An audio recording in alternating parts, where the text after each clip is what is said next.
Today we're going to be talking about types of documents we need to claim your German citizenship through descent, through restitution, through declaration, and potentially through naturalization. So what I described are 4 different pathways to the same thing, but the process is different and documentation might also be a little bit different. But typically what you need to do is prove who you are. Your birth certificate, etc. And then how you connect it to your ancestors. Is that the way that you would describe or divide the documentation? Yeah, you have to prove, probably the first bit is to prove your target ancestor, so the person you claim your citizenship through, to prove that they were German.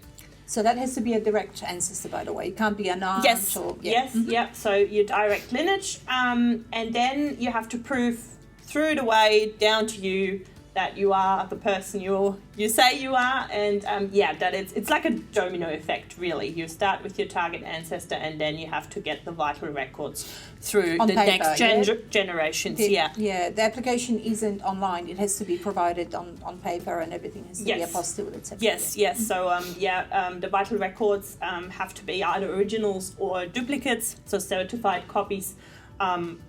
I always recommend getting duplicates or certified copies because you don't really want to give away your original. Mm-hmm. That can be anything like, for your target ancestor, birth certificates, marriage certificates, residential records, because you're not always a German citizen by just being born there. So you have to prove that you lived there and you held citizenship. So an expired passport is always very good, because you only get that when you are a German citizen. And then, it can be the marriage certificate then from your parents, birth certificate if it's through your maternal or paternal. So through generations documents exactly. that show and then, how you linked. Yeah, and then for yourself, it's, your birth certificate, your passport copy, any name changes, especially for us females, because we mostly through marriage, change our names through marriage. What about things like divorce certificates? Is that something that's required? Also, if you're divorced. Divorce certificate. Adoption papers. So it just really depends. But it depends on the case, really.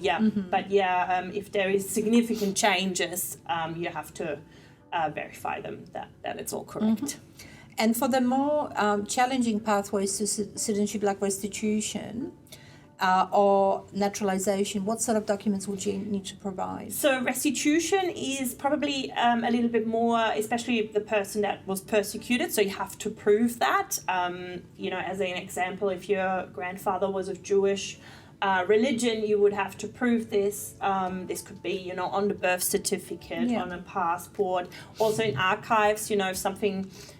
there were a lot of lists back then, for people that were persecuted. If the name is on that, that's obviously proof that, they were Jewish and they were persecuted.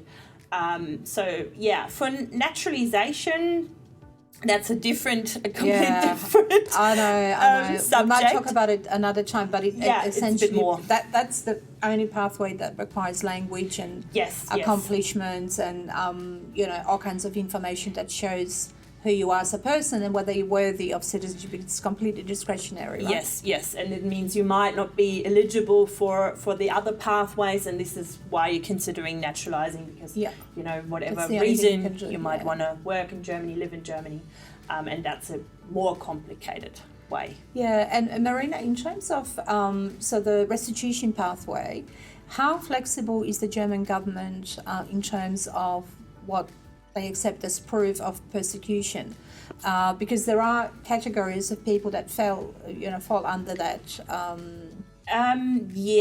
So I think they want proof, so there's no doubt about that. You can't just say, okay, this is what you think happened. Yes. You have to prove it somehow. They also look into it a bit themselves as well, which is good research, because we might prepare a folder with all the things, or we've done research before. And we have a folder with all the things we found, and makes it obviously much easier for the German government to just open it and go, okay, this is all what they found. Yeah. So we're just going to double check this quickly if this is matching with what we would find. So because where I'm heading with my question is that everyone's story is different. And therefore, whilst there are types of documents that we can provide, we can't say, give us this 10 documents and you're gonna get approved, because it varies from, like during the war, different people went to different camps, different information is available. So they're somewhat flexible in terms of proving discrimination, but you still have to prove it, right, on paper. Yes. Hard evidence. Yeah. So, every story is different back then, and it's obviously sometimes hard because, they left with nothing. They, were in a rush. They were just happy to be on a boat somewhere. It's sometimes hard to find a lot, but I have to say there's a lot of good archives that kept a lot of documents and doing some great work too. They normally are quite happy to, correspondence with us if we say it's for a restitution case. So. Right. Yeah. And I think that's kind of like a secondary benefit of working with us, because you might, as a client, discover lots more information about your family. Yeah. Often people of that generation, Holocaust survivors, for example, did not want to talk about what happened. Very often. And I think, a lot of the time our clients get so much information about what happened that it really enriches their life and connects. And I think, the German government has now made like a major change in their legislation to, they kind of bow down to those people that were discriminated against and missed out, and it's a handshake, it's a open door to as many people as possible. I guess. They widened it a fair bit with stories, because there's so many different stories. Like lots of people, they couldn't leave in the middle of the war, so they stayed longer and then left. So there's all stories are very different. Yeah. And we are, just lastly, through our work discovering historical information. Like just the other day, I learned